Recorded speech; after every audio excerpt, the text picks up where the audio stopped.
ભારત અને અમેરિકા અંતરિક્ષ ક્ષેત્રે સહયોગ વધારવા માટે ઘણા પગલાં ઉઠાવવાનું છે. નાસાના સંચાલક બિલ નેલ્સને કહ્યું કે અમેરિકી અંતરિક્ષ એજન્સી ઇસરોના પણ એક અંતરિક્ષ યાત્રીને આંતરરાષ્ટ્રીય સ્પેસ સેન્ટરમાં રહેવાની ટ્રેનિંગ આપશે. ક્રિટિકલ અને આધુનિક તકનીકને પ્રોત્સાહન આપવા માટે ભારત અને અમેરિકાને મળીને આગળ વધશે. તેમણે કહ્યું કે ગયા વર્ષે અમે ભારત ગયા હતા.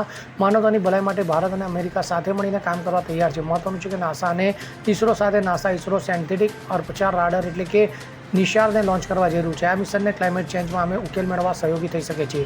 આ દર 12 દિવસમાં 2 વખત પૃથ્વીની મેકિંગ કરશે. જેક્સ લુવિન અને એસએમજે એનિજ ડોભાલ વચ્ચે વાતચીત બાદ આ એલાન કરાવ્યું છે. આ ઉપગ્રહ નાસા અને ઇસરોને મળીને તૈયાર કરાયું છે. Bureau report CN24 news. હવે જુઓ દેશ દુનિયાની તમામ ખબરો તમારી આંગળીના ટેરવે. ઉઠાવો મોબાઈલ અને Google Play Store પરથી ડાઉનલોડ કરો અમારી CN24 ન્યૂઝ મોબાઈલ એપ.